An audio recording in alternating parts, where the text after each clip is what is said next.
2022 was a up and down year for movies and cinema, but the thing is, I think it ended on a strong note, and I'm so glad that I finally have my top 10 movies of the year solidified, and I can't wait to tell you what my number one is, and you'll never guess it. Okay, maybe you will.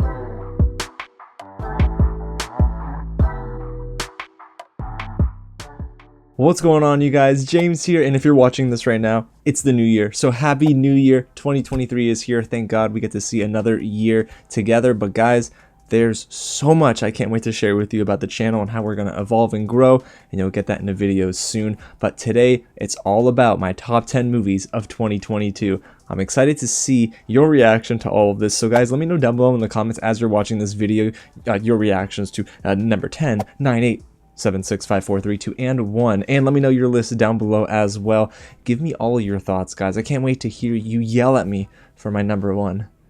That might happen. But hey, before we get started, if it is your first time here at the channel, welcome to Real James, where I love talking about movies, TV, and all the news in between. So if you do too, go ahead and hit the big red button below and subscribe to the channel, tap on that bell, and hit the thumbs up button if you're a big fan of these top 10 lists. And I might just drop my video for my most anticipated movies of 2023 because, guys, it's going to be a stacked year for cinema, and I cannot wait to take in all of these movies and bring you my reviews right here on the channel. Alrighty, y'all. Well, you know what? Let's go ahead and get into it and not waste any more time. I want to start with my 5-ish honorable mentions because I fit in a 6th one that a lot of people were super divided on. But let's begin with my first honorable mention, and that is The Woman King. This movie is incredibly epic. You know, the vibe, the feel of it all, the narrative is very well directed by Gina Prince Bythewood, and I do love the cast here. Viola Davis is incredible, but I think the one that stole the show, the one actor that stole the show, is Lashana Lynch. She is so good in this role. She's the character that I empathized with probably the most, I connected with, and when one moment happens to her in this film, it kind of broke my heart a little bit. My next honorable mention is Barbarian, a horror film that I genuinely was surprised by. Guys, I came in here with no expectations. I didn't see a single trailer. I saw maybe one poster, and every time a TV spot would come on, I would change the channel because I knew I wanted to go into this not knowing the plot at all. And I'm glad I did because some of the jump scares were ruined in the trailer, but this film is pretty darn effective. At one point, I was literally crawling up my seat in the movie theater. I was nervous, I was anxious, and it did scare me. I think the weakest part of the film, though, was that second half of the movie. It sort of just kind of fell off by the wayside just a little bit, but I do think that the movie itself is a solid horror film, and one that if you haven't seen it already, I really recommend watching. And my third honorable mention is Babylon, directed by Damien Chazelle. This is going to be an awards darling in a weird way. I don't think it'll necessarily get a lot of wins, but it's going to get a lot of nominations at the Oscars this year. You're going to see a lot of technical nominations. You might see some acting, of course, with Margot Robbie, who I do think deserves a nomination for her performance here as Nellie Leroy. But the movie itself is one that I really enjoyed. It's a train wreck that you kind of can't take your eyes off of. I called it in my review, or at least on Letterboxd, I believe, cinematic chaos. That's exactly what Babylon is. So if you're a fan of Damien Chazelle, you're probably going to love this. But for me, I really adored Whiplash, didn't like First Man, and I didn't really enjoy La La Land, but this is at least a return to form for Damien Chazelle. And my next honorable mention is one that actually didn't even make it onto my top 10, and you guys might be upset at me for it. Top Gun Maverick. Now listen, okay, put the pitchforks down, y'all. This movie is still really good. It's a very enjoyable action movie that is at least more layered and narratively interesting compared to its predecessor. Top Gun is a film that is a product of the time, and I understand that some people think it's a classic, the best movie ever made. I watched it right before watching Top Gun Maverick for the very first time, and I thought it was a very boring, sluggish kind of film where our leads had no chemistry with one another. But in Top Gun Maverick, the supporting cast is a bright spot here, and Tom Cruise is really good in this role as well. The action set pieces and the filming of these action set pieces were incredible, so on a technical level, it's a great film. As a whole, it's really, really good. I just think that it might have overstayed its welcome just a little bit, but I still really loved my time with Top Gun Maverick. And then there's my next honorable mention, and that is Disney Pixar's Turning Red. It's a film that gives you every reason to just kind of let loose, turn your brain off for a little while, and just enjoy the film at play. To be honest, the weakest part of the movie is that third act, where the story itself sort of just becomes less personal and tries to be big and grandiose in a way with that big showdown at the end with the pandas. It's not great. I didn't love it, but I do think that Turning Red is an enjoyable film. It's funny. It has an awesome original song here that I'm surprised it never got nominated at the Oscars this year. It's so stupid. But Turning Red to me is an enjoyable movie for the entire family. It has a great, sweet message at its core. But I don't know, I really gravitate towards these coming of age type animation films, and Turning Red is just wonderfully directed, wonderfully voice acted, and it is a film that if you haven't seen it yet, you probably should get the family together because it is a good time. And then there's my last honorable mention here that I wanted to squeak in because I kind of want your reactions to it. Doctor Strange and the Multiverse of Madness. Sam Raimi came back strong with this one. Guys, this is everything I wanted as a Doctor Strange fan in a film directed by Sam Raimi. It's kooky, it's crazy. The score by Danny Elfman's awesome. Benedict Cumberbatch is having fun here, and I really like Xochitl Gomez in this role as well. It's a film that was getting way too much hate and flack, but I think it's because people were putting too much real estate into the cameos. Guys, I came into this not expecting any big cameos. I'm glad we got some, of course. But guys, what's the point of going into a film just to look for the cameos? I think a lot of MCU fans and comic book movie fans in general have to stop that. But I do love Doctor Strange and the Multiverse of Madness as a film on its own merit.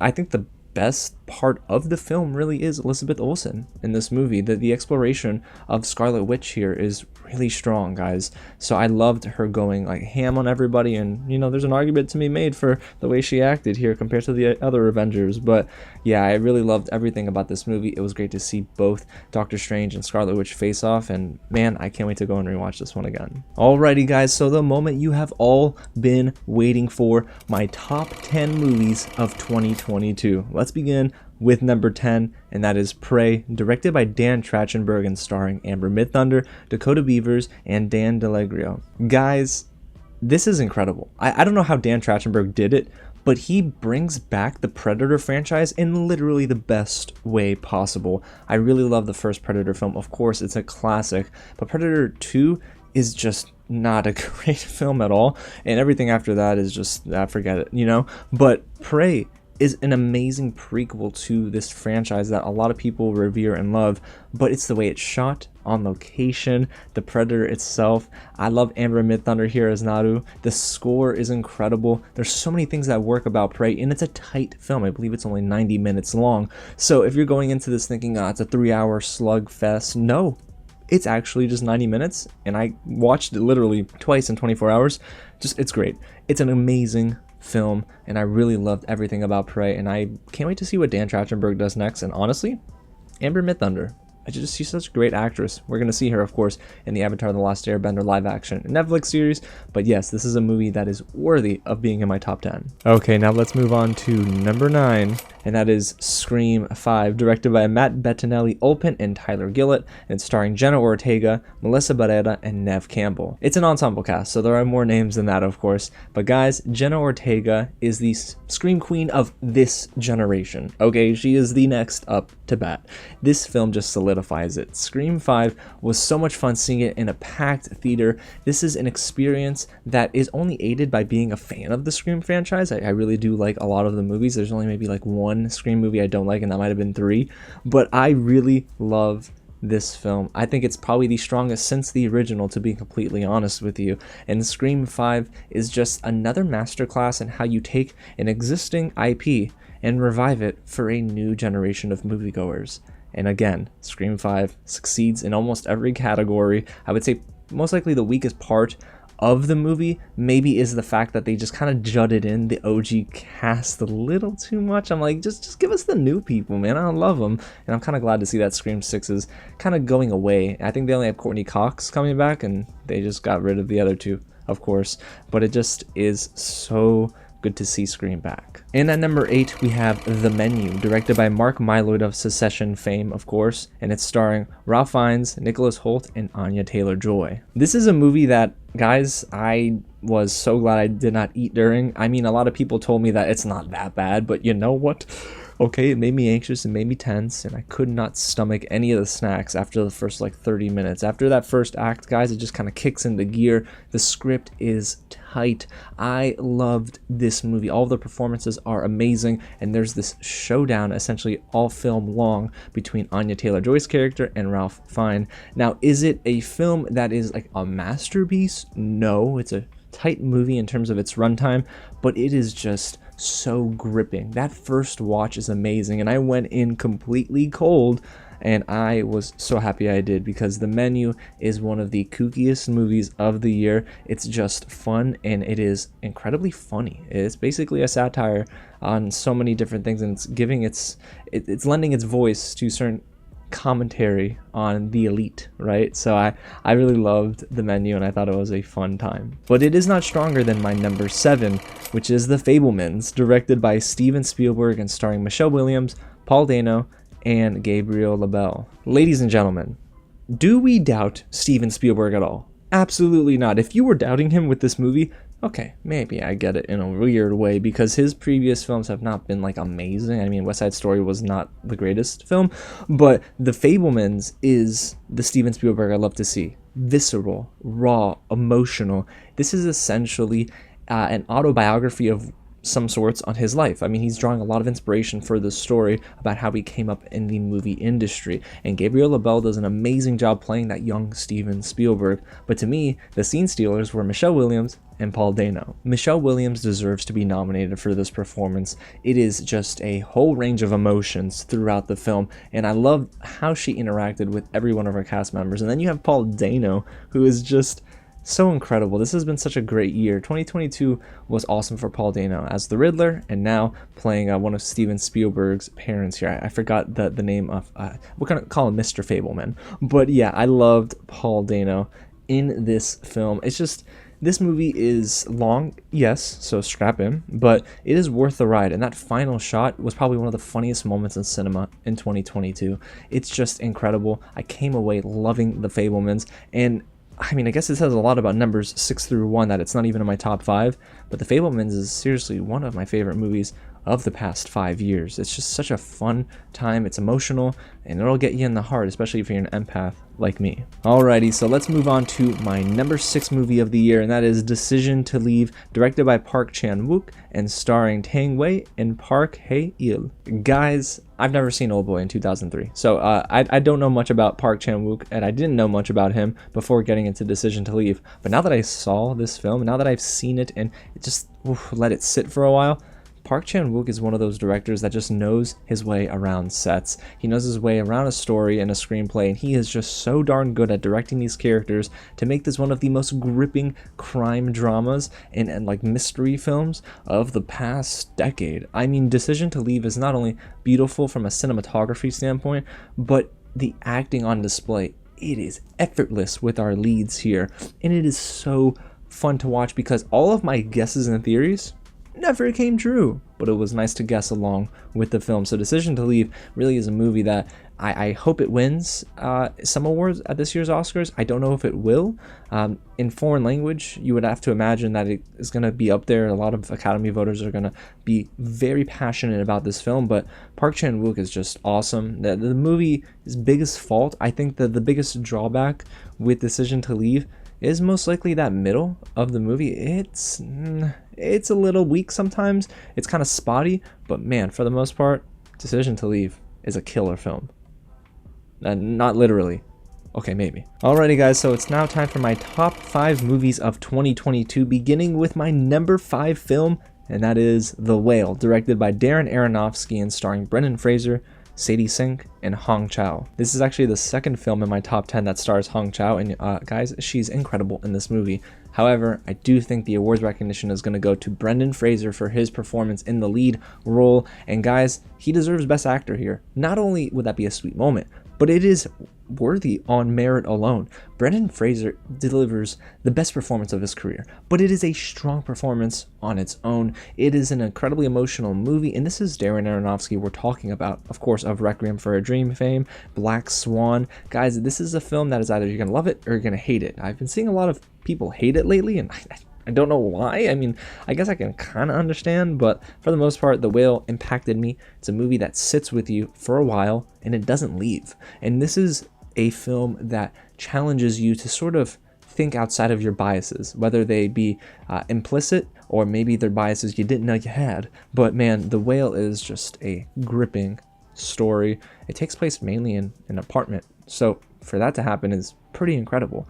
But yes, The Whale is just awesome. I love the movie, and okay, yeah, got me to cry a little bit. Alrighty guys, so let's get into my number 4, and that is The Northman, directed by Robert Eggers and starring Alexander Skarsgård, Anya Taylor-Joy, and Nicole Kidman. Guys, if you needed a movie to hype you up in 2022 to make you run through a wall, it would be The Northman. What a cinematic achievement by Robert Eggers. Now, I actually did not like The Lighthouse at all, so I was super scared about this film, because even though it sounded cool on the surface, I mean, The Lighthouse did too, and we all know how that turned out for me, but I loved my time with The Northman. For the longest, it was my number 1 of the year. The score is grand. The scale is epic. The scenes themselves are wonderfully acted by everyone. There's not a single bad performance in this movie.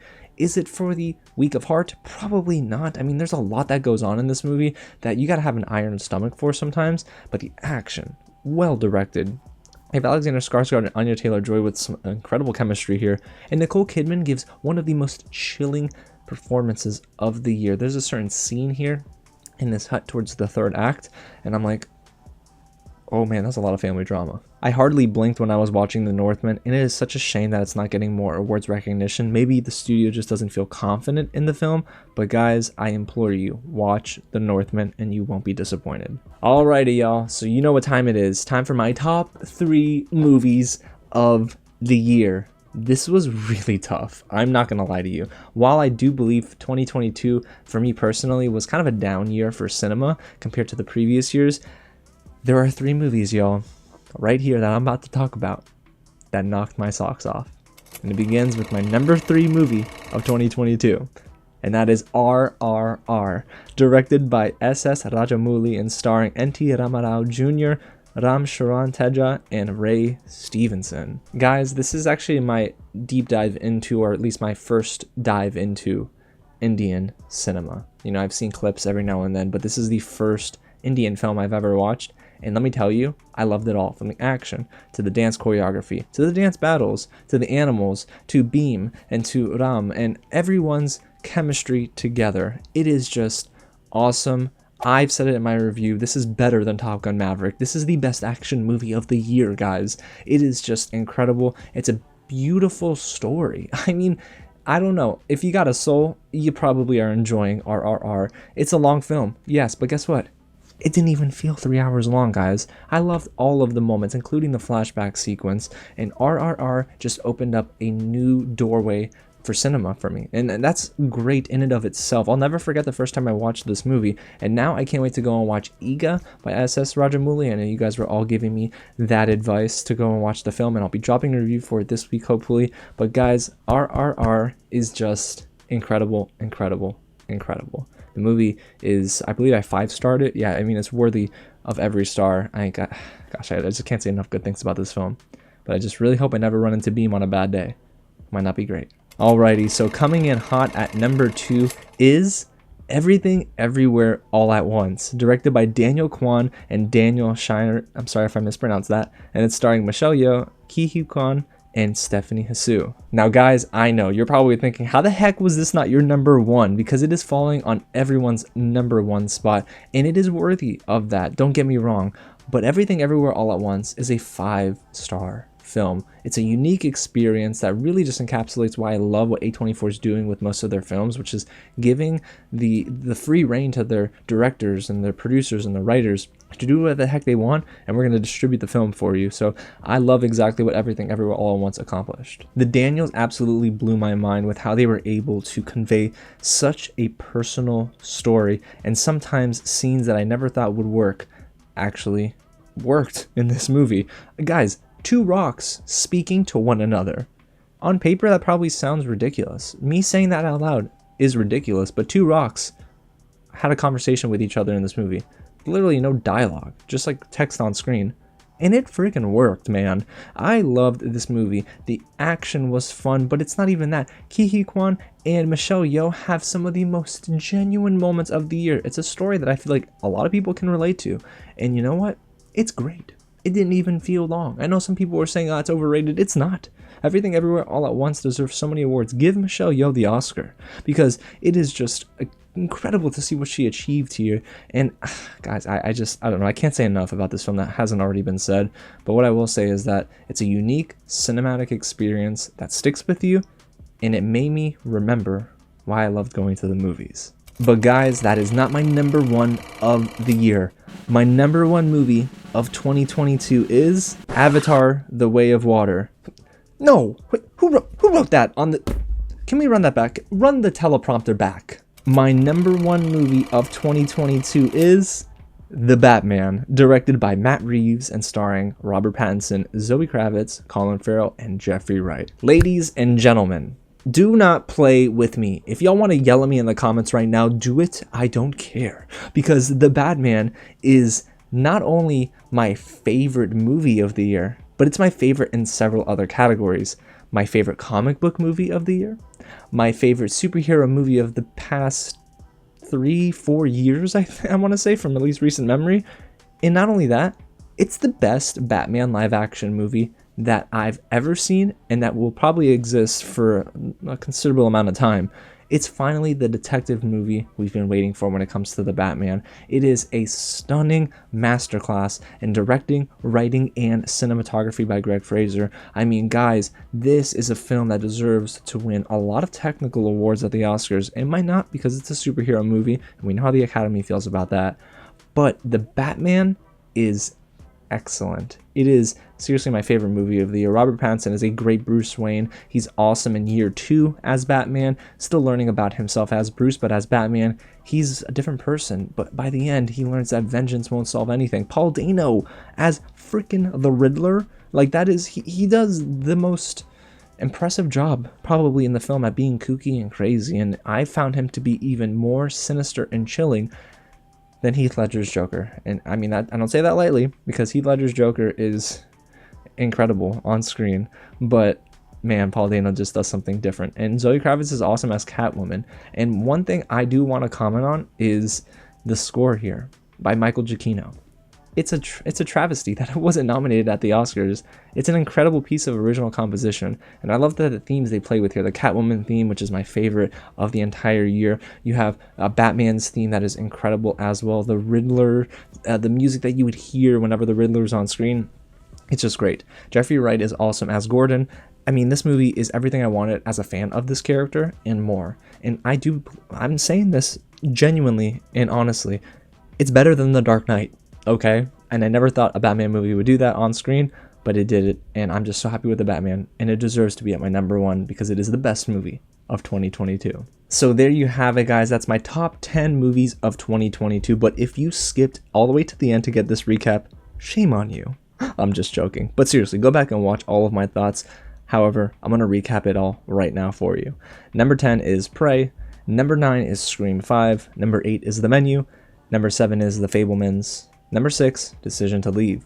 Number 5, The Whale. Number 4, The Northman. Number 3, RRR. Number 2, Everything Everywhere All at Once. And number 1, The Batman. So there you have it, y'all. That's my top 10 of the year. Thanks so much for sticking with me, and I'm so excited that we got to kick off the new year talking about my favorite movies of the year. However, there's going to be many more movies to watch this year, so go ahead and get subscribed to the channel so you don't miss out on any of my reviews, reactions, and all that news in between, y'all. Can't wait to break it all down with you in the new year. And hey, if you haven't already, comment down below and give me your top 10 list of the year.